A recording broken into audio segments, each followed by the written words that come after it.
It's time for Fridays in the Field, brought to you by FNBO, the Great Big Small Bank. Now let's check in on crops in western Nebraska with Bryce Duskett. Joining us for our In the Field update this week is Andy Groskopf from Scottsbluff, Nebraska. Andy, thank you very much for the time. Let's start here. Tell me a little about your operation. Thank you. We live 6 miles north of Scottsbluff. We grow corn and dry edible beans. Everything's irrigated. We do have a few acres of dryland corn that we grow as well, too. Okay, so where are you at? Let's start on the corn side. You got all your corn on the ground at this point? Yeah, we finished up about a week and a half ago. Pretty lucky to get it in when we did. Unlike the rest of the state, we are pretty dry, and so we could use some rain. I mean, I would say corn is probably 95% planted here in Scottsbluff County. You say you guys are getting a little dry at this point. Thankfully, you do have a lot of irrigation you can rely on at this point. Is anybody running pivots, Andy, or people just kind of fingers crossed we'll get some moisture?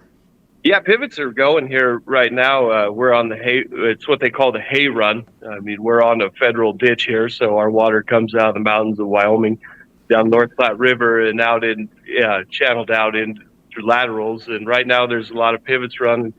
Not much gravity irrigation going on now because the crops are too small to ditch, so we could really use rain because we're not all pivot irrigated here. Mm-hmm. Dry edible beans. Talk to me about that crop and where you sit at the moment. We grow Great Northern beans. Next week, we're going to start planting them. They're about a 90-day crop, and they're harvested about the middle of September, so we're going to start on that next week and get them in the ground. Some are going right now, getting planted, so it's a good time of the year to start on those.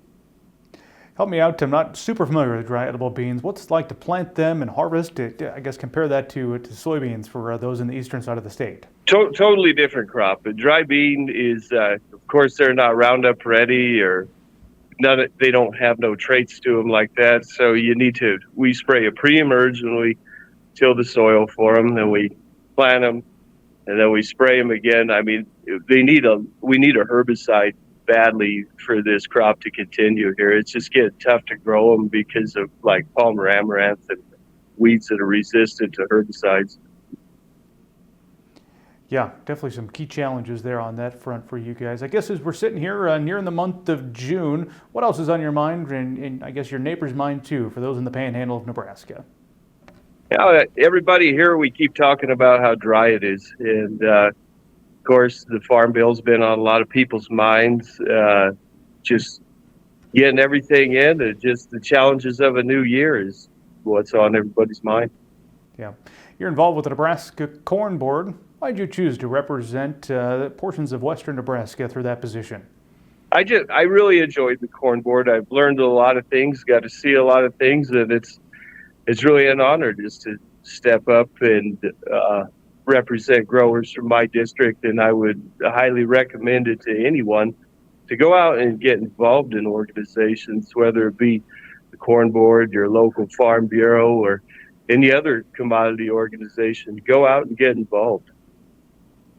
Finally, before I let you go, it's kind of that time of the year. We're getting into it. I've got a friend out in the Panhandle. We always talk about it each year. It seems like the big white combine likes to strike areas of the Panhandle more so than other areas of Nebraska. Has that been the case for you in years past? Oh, in years past, we get hail once every 4 years, it seems like. We're pretty lucky. I have a friend that's north of Minnetonka, and he gets hail out of every 5 years. So, I mean, it just kind of depends where you live. We're prone to get hail here. In fact, my crop insurance agent just called me yesterday and was wondering about hail insurance already. So hail is a problem. We haven't had any yet here.